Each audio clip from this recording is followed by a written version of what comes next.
안녕하세요. 산부인과 의사 황인아입니다. 오늘은 제가 갱년기 수면장애에 대한 이야기를 좀 해볼 거예요. 수면장애라고 하는 거는 잠을 잘 들지 못하거나 잠이 든 후에도 수면을 적절하게 지속하지 못하거나 자꾸 깨버리는 경우, 깨고 나서 잠을 잘 들지 못하는 경우까지 이제 포함을 하는 거예요. 수면이 충분하게 되지 않았을 때는 내가 평소 생활에 굉장히 피로감을 느낄 수가 있고요. 기분도 굉장히 나쁘고 짜증도 쉽게 나고 이러실 수가 있죠. 그래서 내 삶에 굉장히 많은 영향을 주는 부분이 수면이기 때문에 수면 장애를 적절하게 잘 치료하는 것이 굉장히 중요합니다. 여성들은 남성에 비해서 수면 장애가 조금 더 많고요. 잠귀가 밝고 예민하신 분들 많죠. 아무래도 우리가 아이를 키우고 양육을 하는 그런 과정들이 다 이제 밤에 자꾸 깨야 되는 거랑 관련이 돼요. 아기가 뭐 갓난쟁이일 때부터 시작해서 계속 깨서 뭐 수유를 하고 해야 되죠. 그리고 좀 크고 난 후에도 계속 뭐 잘 깨요. 애들이 뭐 아프거나 그러면 좀 돌봐줘야 될 수도 있고 자다가 깨서 악몽을 꾸거나 하면 아빠를 찾지 않습니다. 엄마를 찾죠. 그래서 그런 것 때문에 굉장히 예민해지고 아이의 요구에 좀 부응을 해야 된다. 이런 것 때문에 여성은 좀 남성에 비해서 좀 더 잠귀가 밝고요. 수면의 질이 떨어지는 경우가 많은 것 같아요. 그리고 나이가 들면 들수록 수면은 조금 더 힘들어지는데요. 우리 왜 할머니 할아버지들 새벽에 자꾸 일어나시잖아요. 그죠? 잠을 많이 잘 필요가 없어서 그런 게 아니고 수면을 계속 길게 유지하지 못합니다. 그런 것 때문에 나이가 들면서 잠을 깊게 자지 못하고 수면의 질이 떨어지고 그리고 새벽이 되면 깨버리는 이런 문제들이 자꾸 생기죠. 여성들에 있어서는 갱년기가 특히 더 고비예요. 이 시기 때 심해지시는 분들이 많거든요. 그래서 이 시기에 특징적인 수면 장애에 대해서 말씀을 드리고요. 우리가 일반적으로 치료를 어떻게 하고 있는지에 대해서도 알려드릴게요. 일반적으로는 수면 장애로 산부인과 클리닉을 찾는 분들이 많지는 않습니다. 갱년기가 되었을 때 갱년기 증상이랑 함께 나타난다면 산부인과를 찾아오시죠. 그렇지만 대부분은 내가 잠을 잘 못 잔다 라고 했을 때는 정신과를 더 많이 찾는 것 같아요. 아니면 이제 수면의 질이 떨어지고 이런 거 요즘 수면 클리닉도 많이 가시죠. 이비인후과에서 운영을 하기도 하고요. 어쨌든 정신과, 이비인후과, 산부인과 다 이제 얽혀서 같이 치료를 하는 그런 쪽이기는 한데요. 저희가 이제 주로 다루는 거는 갱년기 수면 장애죠. 갱년기가 되면서 이제 수면에 문제가 생기는 분들은 굉장히 흔하게는 그 열감 때문에 그래요. 우리가 하루에도 몇 번씩 열감이 훅 올라왔다가 다시 땀이 많이 나면서 오한이 들면서 또 이제 열이 식었다가 이게 반복이 되잖아요. 갱년기의 대표적인 증상이죠. 열성 홍조라고 얘기를 하는데요. 정말 얼굴이 붉어지는 분들도 있지만 그냥 얼굴은 아무 변화가 없는데 더운 느낌만 후끈 오시는 분들도 있고요. 덥다 이런 느낌은 없는데 땀만 많이 나요 하시는 분들도 있어요. 덥지는 않은데 으슬으슬 춥기만 해요. 이런 식으로 오시는 분들도 있어요. 어쨌거나 이런 체온 중추가 영향을 받으면서요. 하루에도 몇 번씩 온도 조절에 문제가 생기게 되는 거죠. 이게 낮에만 생기는 게 아니라 밤에도 생깁니다. 밤에는 어떤 형태로 나타나냐면요. 자다가 너무 더워서 이불을 벗겨요. 그리고 뭐 부채를 붙이든지 선풍기를 틀든지 너무 더웠는데 좀 지나면 으슬으슬하게 추워요. 다시 이불을 덮고 잠이 들어요. 그런데 또 더워서 깨요. 이불을 또 벗겨요. 그래서 기본적으로 더위가 계속 지속되시는 분들도 있고요. 더워서 잠을 못 자겠다. 겨울인데도 나는 선풍기를 튼다. 이런 분들도 있고 더웠다 추웠다가 반복되면서 이게 뭔가 내가 잠을 자고 있을 때 신호를 주는 거예요. 그러니까 자꾸 이제 깨게 되는 거죠. 그리고 이 열성 홍조가 나타날 때 가슴이 두근거리거나 불안감이 같이 오시는 분들이 있거든요. 이랬을 때는 수면에도 또 영향을 주게 되는 거죠. 자다가 이제 갑자기 깨는 거 이런 것들이 이런 불안감이라든지 이런 것들과 관련이 돼서 나타날 수도 있어요. 이런 불안감이 있으신 분들은 잠에 잘 들지도 못하죠. 일반적으로는 우리가 홍조만 있으신 분들은 잠이 들기는 잘 들어요. 그런데 자꾸 중간에 깨죠. 중간에 깨는 게 한두 번이 아니라 심한 분들은 10번 이상 깨세요. 자다가 내가 10번을 깬다? 잠을 제대로 잘 수가 있겠어요. 그죠?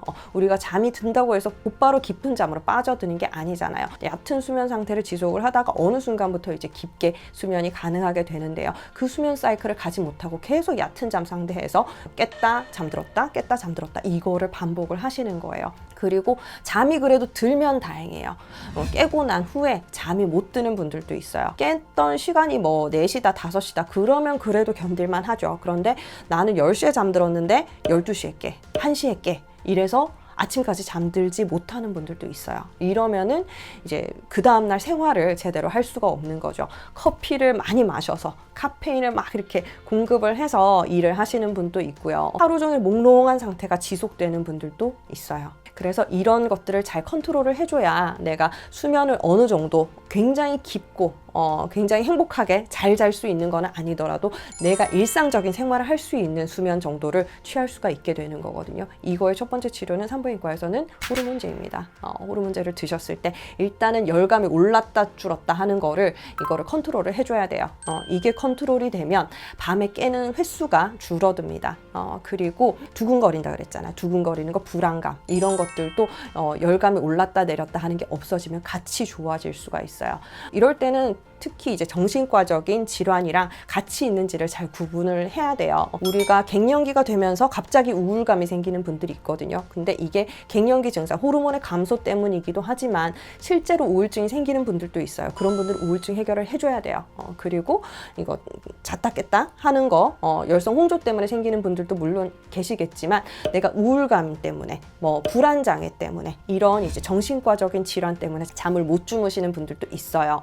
이런 경우에는 이 질환을 같이 치료를 해줘야 좋아지겠죠. 그렇지만 우리가 제일 먼저 할 수 있는 거는 왔다 갔다 하는 거 조절해 주는 거, 잡아주는 거, 이거를 제일 먼저 할 수 있기 때문에 저는 이제 호르몬제를 처방을 드립니다. 호르몬제를 처방을 드리고 열성 홍조가 잡혔을 때 이 증상이 좋아지는가를 봐요. 대부분은 열성 홍조가 좋아지면서 수면의 질이 좋아져요. 그러면서 내가 좀 자니까 살만하다. 충분한 수면을 취하고 나면 낮에도 열감이 줄어요. 그래서 이 두 가지가 서로 이제 좋은 효과를 주면서 선순환을 갈 수가 있죠. 그렇지 못하면 계속 이제 낮 동안은 열감에 시달리고 밤 동안은 잠을 못 자고 잠을 못 잔 상태에서 다음 날이 되면 열감이 더 심해지는 거예요. 이런 식으로 반복되실 수가 있어요. 그래서 이런 것들을 잘 케어하는 게 호르몬 치료다라고 하는 거고요. 호르몬 치료를 했음에도 불구하고 조절이 잘 안 된다라고 했을 때는 정신과 상담을 받아보실 필요는 있어요. 그렇지만 우리가 잘 조절을 하더라도 약간 뭐 잘 자긴 하는데 덜 깨긴 하는데 약간 부족한 것 같다라고 했을 때는 저는 멜라토닌도 처방을 드리고 있어요. 멜라토닌은 저녁 때 좀 올라가게 되는 수면에 연관된 호르몬이라고 보시면 돼요. 조금 더 잘 잘 수 있게 해준다라고 보시면 되고요. 이게 굉장히 강력한 효과를 가지는 건 아니에요. 이것만으로 치료를 끝낸다라고 할 수는 없어요. 그렇지만 우리가 건강기능식품 드시듯이 영양제처럼 좀 드셔서 도움이 된다 하시는 분들이 꽤 있거든요. 그래서 그런 것들을 같이 처방을 드리고 있고요. 안정을 좀 시켜줄 수 있는 거, 이런 것도 좀 도움이 될 수가 있죠. 수면 개시가 안 되는 분들, 나는 잠에 들 수가 없어, 잠을 못 들겠어 하시는 분들은 백날 호르몬을 드셔봐야 소용이 없을 수도 있어요. 수면 개시를 할 수 있는 약을 함께 쓰기도 합니다. 우리가 보통 뭐 수면 유도제라고 얘기하는 것들 있죠. 그런 것들은 수면 유도제는 사실 수면제랑은 좀 다른 경우들이 있어요. 우리가 뭐 그냥 감기약 같은 거 먹고 나면 졸릴 때 있잖아요. 그런 식으로 좀 졸린 항히스타민제를 좀 처방을 드린다든지 그런 방법을 쓰기도 하지만 수면에 도움이 되는 약물들을 같이 쓰기도 합니다. 심할 때는 같이 써요.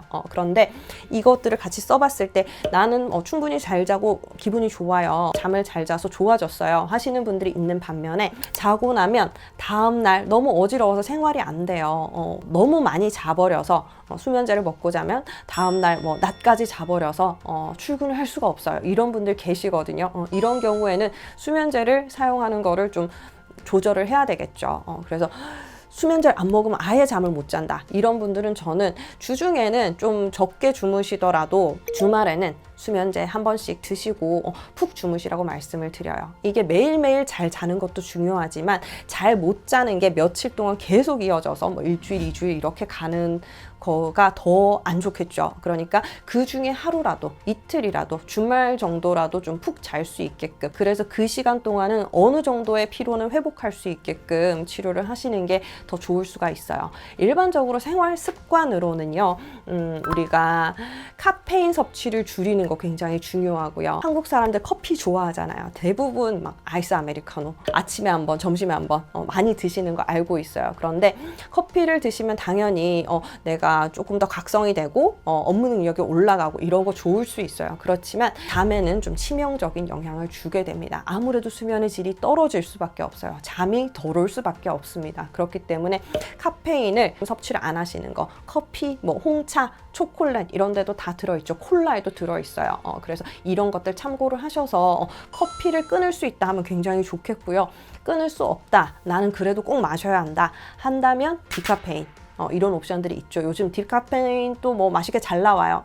커피만큼 맛있지는 않지만 디카페인 커피도 먹을만 합니다. 그런 식으로 바꿔보시거나 아니면 오후에는 먹지 않는다로 바꾸셔도 좋아요. 오후에는 뭐 차만 한 잔 마시겠다. 그래도 커피보다는 좀 나을 수 있거든요.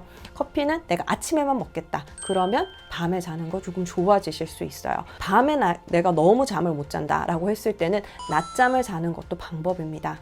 낮잠을 자면 밤에 못 잘까 봐 걱정돼서 못 주무시는 분들이 있어요. 그런데 내가 밤에 아예 못 잔다 라고 했을 때는 낮에 그래도 30분, 1시간이라도 잘 수 있으면 자두시는 게 좋을 수 있어요. 밤에도 어차피 못 자거든요. 그러니까 낮에라도 자서 어느 정도 내가 좀 체력을 회복한 후에 생활을 하시는 게 좋을 수 있습니다. 그래서 제가 뭐 수면 전문가는 아니지만 갱년기 되면서 수면장애 호소하시는 분들이 굉장히 많거든요. 그래서 도와드리려고 상담을 하고 이것저것 해본 결과 이런 약들을 쓰면 좋더라, 이런 영양제를 드시면 좀 낫더라, 생활 습관은 이런 것들을 교정하면 좋더라 라는 걸 말씀을 드렸고요. 운동도 굉장히 도움이 되는데요. 아침에 운동하시는 거 괜찮아요. 점심 때도 괜찮습니다. 저녁 때는 하지 마세요. 저녁 때는 심박수를 올리는 이런 운동을 하는 것보다는 스트레칭 같은 거 부드러운 운동 하시는 게 좋고요. 저녁에 과도한 운동을 하게 되면 너무 각성이 돼요. 각성이 되면 잠을 못 잡니다. 내가 잠을 자는 것 같아도 그 깊이가 좋지 않을 수가 있어요. 그래서 저녁에 운동하는 것보다는 낮에 운동을 하시고요. 저녁에 운동을 한다 그랬을 때는 너무 무리하지 않는 게 좋아요. 하루 종일 운동을 해서 내 몸을 피곤하게 만들어서 자겠다 하시는 분들도 있거든요. 그런데 수면 장애가 정말로 발생을 해 있다면 피곤하다 그래서 잘 자지는 못합니다. 그러니까 꼭 의사들의 도움을 받으시는 거 권유를 드리고요. 상담을 해보시면 나의 원인이나 어떤 치료 방법 같은 것들이 어느 정도 파악이 되실 거예요. 산부인과에서 상담을 해서 호르몬제만으로 해결된다면 굉장히 좋을 거고요. 그렇지만 호르몬제로 해결되지 않는다라고 했을 때는 너무 겁내지 마시고요. 정신과 한번 가보세요. 정신과 선생님들은 이거에 완전 전문가예요. 그래서 약도 다양하게 쓸 수가 있고요. 약을 어떻게 조합했을 때 더 좋은 효과를 나타내는지 다 알고 계세요. 그래서 보다 전문적인 수면에 대한 치료를 받고 싶다라고 했을 때는 정신건강의학과 꼭 생각을 해보셨으면 좋겠어요. 오늘은 갱년기 수면장애에 대해서 말씀을 드렸고요. 잠을 못 이루는 모든 분들에게 좀 도움이 됐으면 하는 바람입니다. 오늘 영상도 봐주셔서 감사합니다. 다음 시간에 봬요. 바이바이.